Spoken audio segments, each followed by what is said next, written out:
Okay, so today we're going to show you how to actually cross stitch. What you'll need is some fabric. We're using Aida. This is a piece that I don't have in a hoop, obviously. You can stitch like this if you're comfortable with this. This one was from a roll, so it's a bit curly and a bit awkward to hold. So I have put this one into a hoop. I find it a little bit easier to stitch in a hoop like this. It keeps the tension of your fabric nice and tight and also helps with your tension of your stitching. So I have my needle and thread already. If you need to know how to pull your thread, separate your thread, and to actually thread the needle, we have a video of that which we will link below. So let's get started. So today we're going to show you how to stitch with the loop method, and it's quite self-explanatory. Our thread has a loop on the end. So what I'm going to do is I'm going to bring my needle up through one of the holes here. I'm going to pull it through.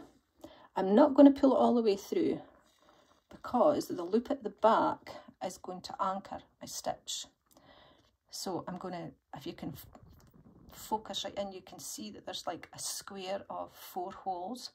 So I'm going to take the hole diagonally across from where my thread came up. I'm going to put my needle in here, and as you can see, I've got my finger on the loop at the back. I'm going to pull my thread through, and then I'm going to take my needle and loop it through here. And then when I pull it, the back of my stitch is secured. So I've done the first half of a cross stitch. So the next time I'm going to bring my needle up. If you imagine it as a square, there's 4 holes here. So I've gone from the bottom left to the top right. I want to bring my needle up at the bottom right. Pull all the way through, and then I'm going to go diagonally across again. And I have made my first X. Can you see that? Then to do the next stitch, if I'm going to do a line going along, I'm going to bring my needle in again at the bottom left, pull it through, go diagonally across, pull it all the way through, and then I'm going to go to the bottom right and then diagonally across again. I'll do one more and then I'll show you what you do if you're going up. So bottom left to top right, bottom right to top left. There we go. Now if I want to do a stitch above this one, and I will do it so you can see how it doesn't actually work. So I'm going to start at the bottom left, as we would normally do, and I would go diagonally across, but as you'll see, it comes out because that was where I finished my stitch. So if you want to go up one, you kind of have to do it in almost like a reverse. So what you're going to do is you're going to bring your needle at the top right to the bottom left, and then you'll finish your stitch as normal. So bottom right to top left, and that's how you make your X's.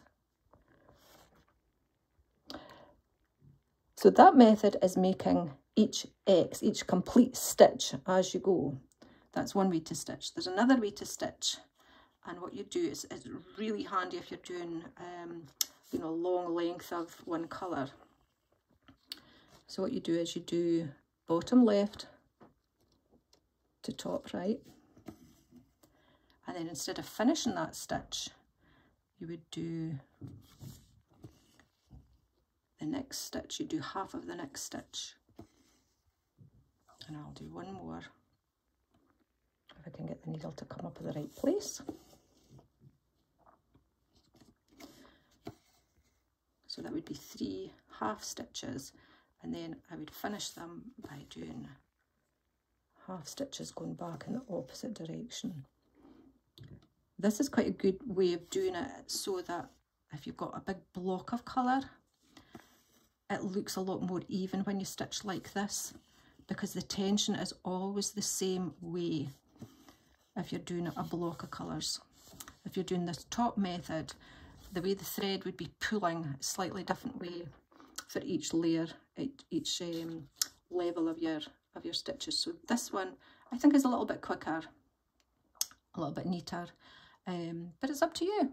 Decide how you want to stitch, how you feel. I actually use a combination of both, to be honest. I was just about to say that. I go back and forth depending on what I'm doing, and you'll figure that out as you go along, so don't feel like you have to know as a new stitcher exactly how you want to stitch. You'll learn what works best for you as you go along.